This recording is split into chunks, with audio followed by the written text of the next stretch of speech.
ভাই আপনার বাইকে তো আমরা দেখছি যে জ্বালানি তেল সেটি একদম প্রায় ভর্তির মতো হয়েছে, ভরে আছে, অর্ধেকের বেশি আছে বলতে গেলে।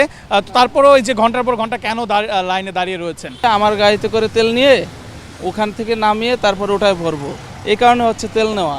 ভাই যে আপনার পকেটে তেল দেখছি, আপনি বোতলে করে ছোট্ট একটি বোতল করে তেল নিয়ে এসেছেন, তবে তেলের জন্য আবার দাঁড়িয়ে রয়েছেন, ঘটনাটা কি একটু জানতে চাই। তেলের জন্য তেল আমার গাড়ি বন্ধ হয়ে যাবে এই জন্য তেল খুচরা পাচ্ছিলাম না, এক জায়গা দিয়ে নিয়েছি, এখন আইসে দেখতেছি যে তেল দিচ্ছে, সেই কারণে সিরিয়ালে দাঁড়াইছি, এই জন্য আর এটা ভরার প্রয়োজন হয় না। এটা আছে থাকুক, ওখান থেকে তেল পাওয়ার পর কতটুকু পাবো কি জানি না, পাইলে তারপর ট্যাঙ্কিতে ঢুকে নেবো, এই জন্য কথা বুঝছেন। কতক্ষণ যাবত দাঁড়িয়ে রয়েছে? এখানে 2.5 ঘন্টা যাবত অপেক্ষা করতেছি, সেই লম্বা সিরিয়ালের পর। আপনার পেশা কি? আপনি কি চাকরিজীবী? জি জি জি, চাকরি করি।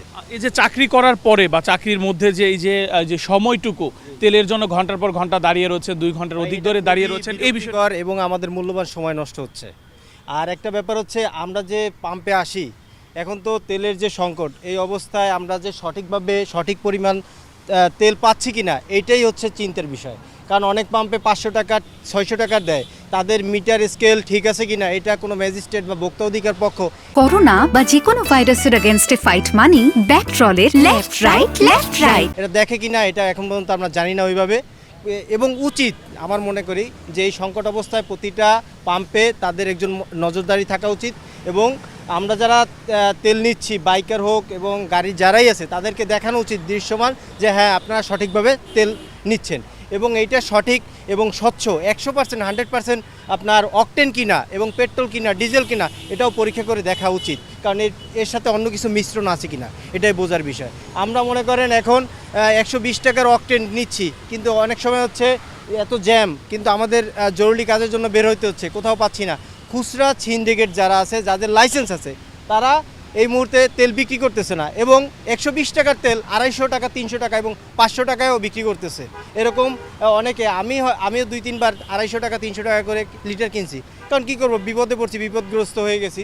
এখন সেক্ষেত্রে আমাদের উচিত সরকারের এবং যারা প্রশাসনের দায়িত্বে আছে তাদেরকে সুষ্ঠু তদারকির মাধ্যমে এটা সঠিক ব্যবস্থা নেওয়া উচিত।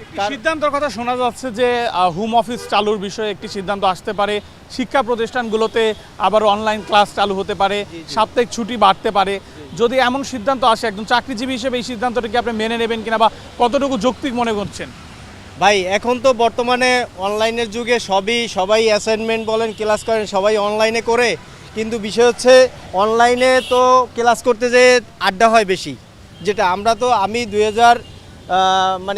2016 সালে মাস্টার্স কমপ্লিট করছি খুলনা থেকে।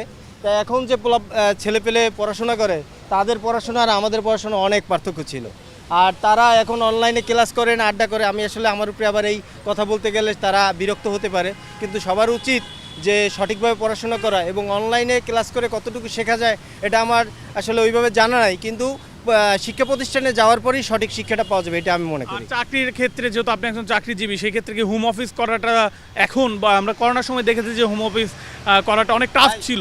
ভাই সেটা সরকারের একান্তই ব্যক্তিগত ব্যাপার, আর তাছাড়া জনগণের যেটা সার্বিক কল্যাণের জন্য যদি হয় সেটা অবশ্যই করতে হবে, আর জনগণের মেনে নিতে হবে, কারণ এখন সংকট অবস্থায় এর চাইতে তো আর বাইরে বেশি কিছু বলা যাচ্ছে না, এই আর কি। ভাই আপনার বাইকে তো আমরা দেখছি যে জ্বালানি তেল সেটি একদম প্রায় ভর্তির মতো হয়েছে, ভরে আছে, অর্ধেকের বেশি আছে বলতে গেলে। তো তারপরেও এই যে ঘন্টার পর ঘন্টা কেন লাইনে দাঁড়িয়ে রয়েছেন? আসলে ঘটনা হচ্ছে, বাসায় আরেকটা গাড়ি আছে, এই যে আমার ভাইগনা সাথে, তো ভাইগনার আরেকটা গাড়ি আছে ডিসকভার, ওটার তেল একবারে শেষ হয়ে গেছে, মানে পাম্পে আনা পসিবল না, যার কারণে হচ্ছে আমার গাড়িতে করে তেল নিয়ে ওখান থেকে নামিয়ে তারপর ওটায় ভরবো, এই কারণে হচ্ছে তেল নেওয়া। আর এই যে তেল দেখতেছেন, আমি 8 দিন আগে তেল ভরছিলাম, ঠিক এখান থেকেই ভরছি, ভরার পরে যেভাবে আসছিল ওইভাবে আছে। আমি ঢাকার বাইরে গিয়েছিলাম বাইক রাইখা, তো এটাই হচ্ছে কথা। আমরা অনেকেই দেখি যে তেল এভাবে অনেকে নিয়ে যে মজুত করে বাইরে বিক্রি করে, তো এরকম কোন উদ্দেশ্য রয়েছে কিনা? যারা এরকম উদ্দেশ্যে নাই তাদের উদ্দেশ্যে আপনি কি বলবেন এই যে সংকটের মুহূর্তে? এটা আসলে ঠিক নয়, কারণ হচ্ছে যখন বাংলাদেশে যে কোনো বিষয় হোক, একটা ক্রাইসিস মোমেন্টে আপনি চিন্তা করতে হবে, 5 জন যেভাবে চলবে আমিও ঠিক সেভাবে চলবো। সুতরাং আমাদেরকে এই যে আজে বাজে চিন্তা ভাবনা যে আমাদের মজুত করতে হবে, না হয় আমি কিভাবে চলবো, আরে ভাই 5 জন যেভাবে চলবে আমরা তো ঠিক সেভাবেই চলবো, তাই না? এটা হচ্ছে আমার কথা। কতক্ষণ যাবত দাঁড়িয়ে রয়েছে? আমি দীর্ঘ 1.5 ঘন্টা যাবত আমি দাঁড়িয়ে আছি।